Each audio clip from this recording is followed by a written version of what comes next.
You wake up when your body is ready.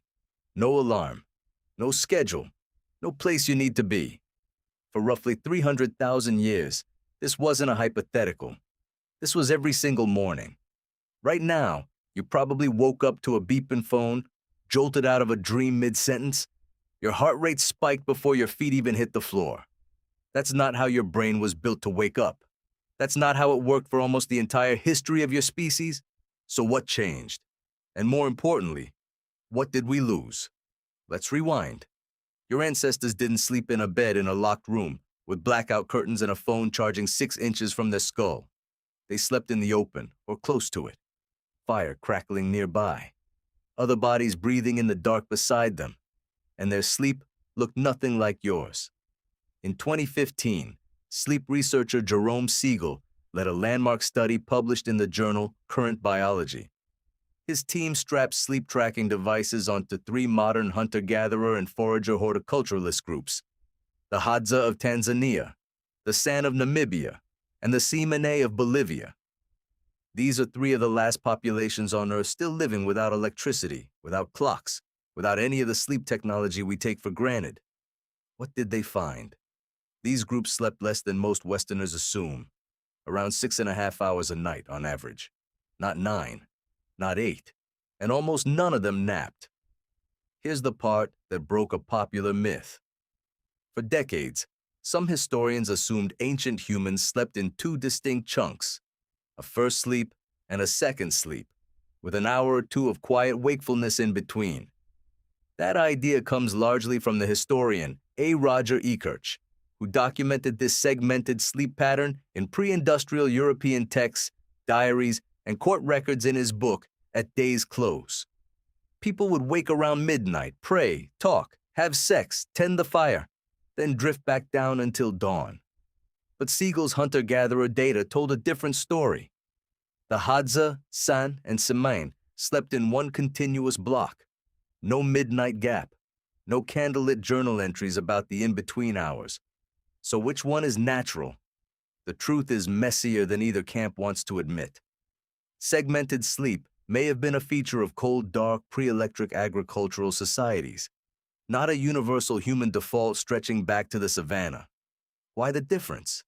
Think about what a long European winter night actually demands. 16 hours of darkness is a long stretch for any body to lie still in. A brief waking window in the middle wasn't a disorder. It was a practical adaptation to nights that were simply too long to sleep through in one piece. The Hadza and San, living near the equator, never faced that problem.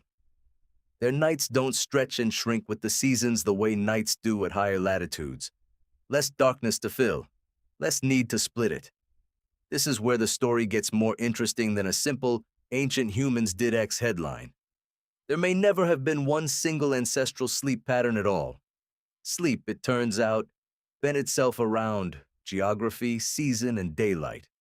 Proof that your body has always been in conversation with its environment, not running on some fixed factory setting. What every one of these groups shared, though, was something modern sleep labs almost never see. Nobody went to bed by the clock. They went to bed after the temperature dropped. Sleep followed the sun in the cold, not a number on a wall. Picture it. The Hadza day is winding down. The sun is dropping toward the acacia trees, painting the sky a deep orange. Someone's still poking at the coals of the fire. Conversation is quiet, half finished. Nobody says, bedtime. There's no lights out. People just start lying down, one by one, as their bodies decide the day is over. A baby fusses and gets pulled in close. An elder is still awake, staring at the coals, in no hurry at all. Body temperature is the real alarm clock here. As core temperature drops in the evening, melatonin rises, and sleep becomes almost involuntary. Modern life fights this constantly. Bright screens, air conditioning, heated homes, all of which blunt that temperature drop and delay the signal your body is waiting for. And what about waking up? No jolt, no cortisol spike from a screeching alarm. Light increases gradually as dawn breaks, and the body eases out of sleep in step with it. Compare that to your own mornings. A phone alarm can trigger a stress response almost identical to a threat response. Heart rate up, cortisol released before you've even opened your eyes. You are waking up to a fire alarm, essentially, every single day of your life. There's a reason this matters beyond comfort. Anthropologist Carol Worthman, who has spent years studying sleep across small-scale societies, has pointed out that sleep in these communities is rarely a private, solitary act the way it is for you. People slept near each other, often within arm's reach, sound and movement, drifting between bodies all night. A cough, a shifting log on the fire, a child murmuring. Modern sleep science tends to treat any disturbance as a failure of sleep quality. But these groups weren't accumulating sleep debt from it. Their bodies had simply never been taught that a shared semi-permeable night was a problem to solve. Here's the counterintuitive twist. You might assume this ancient pattern of temperature and light-driven sleep was fragile, easily disrupted, dependent on perfect conditions. It wasn't. It was remarkably stable, night after night, without a single clock in sight. What actually destabilized human sleep wasn't the absence of tools. It was the arrival of a very specific tool: artificial light. Historians point to the spread of cheap, reliable artificial lighting, first gaslight, then electric bulbs, as the turning point when human sleep started shrinking and fragmenting at scale. Once night could be pushed back an hour, then two, then indefinitely, the body's oldest clock started losing the argument. Anthropologist James Sussman, who has spent decades studying the Zhou/Huansi people of the Kalahari, has argued that this shift wasn't really about laziness versus productivity.